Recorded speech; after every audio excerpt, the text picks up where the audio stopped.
సుమన్ టీవీలో మీ business promotions కోసం ఈ కింది నెంబర్ను సంప్రదించగలరు. హాయ్ ఫ్రెండ్స్, ఇప్పుడు మనము సేవింగ్స్ గురించి మాట్లాడదాం. ఇప్పుడు మనము ప్రొటెక్షన్, ఇన్వెస్ట్మెంట్స్, పెన్షన్ గురించి మాట్లాడాం కదా. ఇప్పుడు అసలు సేవింగ్స్ అంటే ఏంటి? రెగ్యులర్గా మనం బ్యాంక్ అకౌంట్ మాదిరి ఏదైతే సేవింగ్ చేసుకుంటామో దాన్ని కూడా మనం సేవింగ్స్ అంటాం. కాబట్టి సేవింగ్స్లో ఇలా ఏమవుతుంది అంటే ఇందులో రెండు రకాలు ఉంటాయండి సేవింగ్స్ ప్లాన్లో. ఒకటి నాన్ పార్ అంటారండి, ఇంకొకటి పార్ అంటే పార్టిసిపేటింగ్ ప్లాన్. నాన్ పార్ ప్రోడక్ట్ ఏంటి అంటే, ఈ నాన్ పార్ ప్రోడక్ట్లో ఏదైతే మనం బాండ్లో ప్రింట్ చేస్తున్నామో అది గ్యారంటీడ్ ద కస్టమర్, అంటే ₹1 సహా గ్యారంటీడ్ ఇచ్చే అమౌంట్ని మనము నాన్ పార్లో ఇన్వెస్ట్మెంట్ చేస్తాం. ప్రతి ఒక్క ప్రోడక్ట్లో మీకు చూసుకుంటే కింద కనిపిస్తుంది నాన్ లింక్డ్ పార్టిసిపేటింగ్ ప్లానా, నాన్ పార్టిసిపేటింగ్ ప్లానా అని చూస్తారు. సో నాన్ పార్టిసిపేటింగ్లో ఎక్కడ ఇన్వెస్ట్మెంట్ చేస్తారంటే ఇది central government and state government బాండ్స్లో ఇన్వెస్ట్మెంట్ చేస్తారండి. ఇంకొకటి ట్రెజరీ బిల్స్, ఇవన్నీలో ఇన్వెస్ట్మెంట్ చేస్తారు. ఇందులో కస్టమర్కి 4 to 5% వరకు రిటర్న్స్ వస్తుంది. ఎందుకంటే గ్యారంటీడ్ ఇస్తారు కాబట్టి మ్యాక్సిమం అతనికి 5% ఉంటుంది. ఒకవేళ అది లాంగర్ పీరియడ్ ఇన్వెస్ట్మెంట్ చేస్తే 6% కూడా వచ్చే అవకాశము నాన్ పార్ ప్రొడక్ట్లో ఉంది అనమాట. సో మార్కెట్లో అవైలబిలిటీ ఉన్న అన్ని చిల్డ్రన్స్ ప్లాన్ కానివ్వండి, ఎనీ పెన్షన్ ప్లాన్ కానివ్వండి, దేంట్లో కానీ నాన్ పార్ ప్రొడక్ట్లో మనకి గ్యారంటీడ్ రిటర్న్స్ ఇస్తుంది అనమాట. So next participating plan. ఈ పార్టిసిపేటింగ్ ప్లాన్ ఏంటంటే కస్టమర్ ఏదైతే మనము ₹1,00,000 ప్రీమియము మనం ఇన్వెస్ట్మెంట్ చేస్తామో, ఎగ్జాంపుల్ ఇప్పుడు చూడండి పార్ గురించి మనం మాట్లాడదాము. పార్ అసలు వాట్ ఈస్ పార్? పార్ ఏంటంటే పార్టిసిపేటింగ్ ప్లాన్ని మనము పార్ అంటామండి. ఇందులో కస్టమర్కి 8 to 9% వరకు రిటర్న్స్ అనేది వస్తుంది. ఇది ఎలా వస్తుంది అంటే, లెట్ అస్యూమ్ దట్ కస్టమరు మనకి ఒక ₹1,00,000 చొప్పున ఇన్వెస్ట్మెంట్ చేశాడు అనుకుందాము. ఈ అమౌంట్ అనేది కరెక్ట్ కంపెనీ పార్టిసిపేటింగ్ ఫండ్లో ఇన్వెస్ట్మెంట్ చేస్తుంది. ఈ పార్టిసిపేటింగ్ అంటే పార్ ఫండ్లో ఇన్వెస్ట్మెంట్ అవుతుంది. ఈ పార్ ఫండ్లో లెట్ అస్యూమ్ దట్ ఇక్కడ ఒక ₹100 కోట్ల వరకు పార్ ఫండ్లో ఉందనుకుందాము.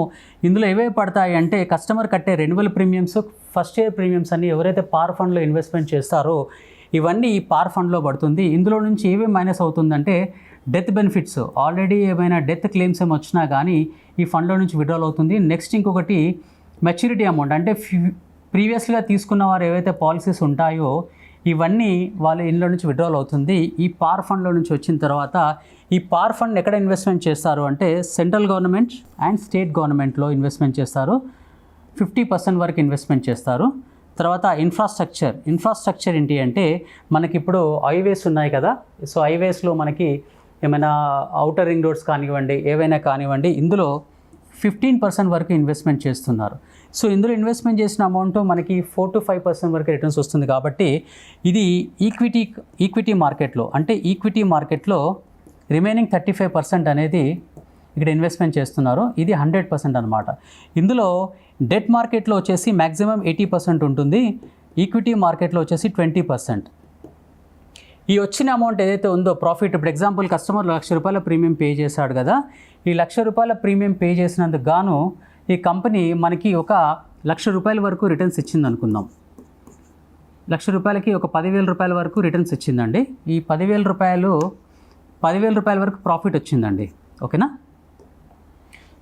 1,00,000 ఇన్వెస్ట్మెంట్స్కి ఎప్పుడైనా అని కంపెనీ బోనస్ డిక్లేర్ చేసేది మీరు కట్టే ప్రీమియం మీద కాదు, మీరు తీసుకున్న సమ్ అష్యూర్డ్, అంటే మీ కంపెనీకి ఎంతవరకు లైఫ్ కవర్ ఉంది. అంటే ఇప్పుడు ఎగ్జాంపుల్ ₹10,00,000 కవర్ ఉంది కదా, ఈ ₹10,00,000 కవర్ మీదనే బోనస్ అమౌంట్ అనేది డిక్లేర్ చేస్తారు. సో ఇక్కడ వచ్చే అమౌంట్ ఏదైతే ఉందో ఈ ₹1,00,000 గాను ₹10,000 బోనస్ అమౌంట్ వస్తే ఇందులో 90% అంటే ₹9,000 అమౌంట్ అనేది కస్టమర్కి పే చేస్తారు. 10% ఏమైనా షేర్ హోల్డర్స్కి ఉంటే వాళ్ళకి డివిడెండ్ రూపంలో పే చేస్తారు. సో ఇక్కడ వచ్చే రిటర్న్స్ అనేది కస్టమర్కి అనేది ఇది పే చేస్తూ ఉంటారనమాట రెగ్యులర్గా.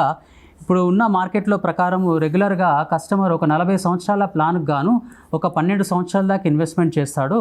ఇన్వెస్ట్మెంట్ చేసిన అమౌంట్ రెగ్యులర్గా అతనికి ఇప్పుడు ఎగ్జాంపుల్ ₹1,00,000 ప్రీమియం అనుకుందాము. ₹1,00,000 ప్రీమియంకి ఎవ్రీ ఇయర్ అతనికి 12 years పేమెంట్ చేస్తే 40 సంవత్సరాల దాకా, అంటే ₹40,000 ఇంటూ 40 సంవత్సరాలు, అంటే ఇది ఒక ₹16,00,000.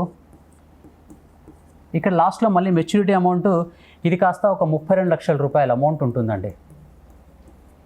ఇది మొత్తం వెరసి వచ్చేసి దాదాపుగా ₹48 లక్షల, అంటే కస్టమరు ₹12 లక్షల ప్రీమియం పే చేస్తే మనము 48 లక్షల రూపాయల లైఫ్ ఇన్సూరెన్స్ మెచ్యూరిటీ అమౌంట్ ఇస్తున్నాము.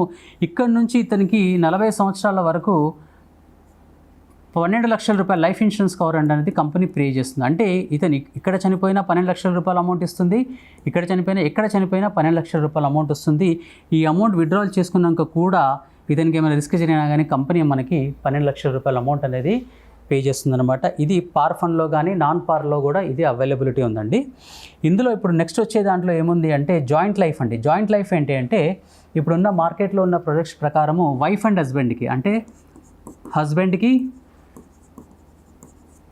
వైఫ్కి ఇద్దరికీ లైఫ్ ఇన్సూరెన్స్ కవర్ ప్రొవైడ్ చేస్తుంది.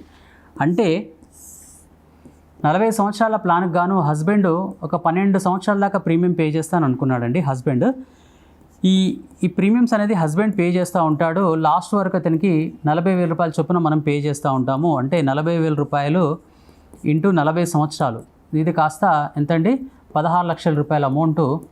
ప్లస్ ఇక్కడ మళ్ళీ ఒక 30 లక్షల రూపాయల అమౌంట్ అనేది మెచ్యూరిటీ అమౌంట్ అనేది మనం పే చేస్తాం కస్టమర్కి.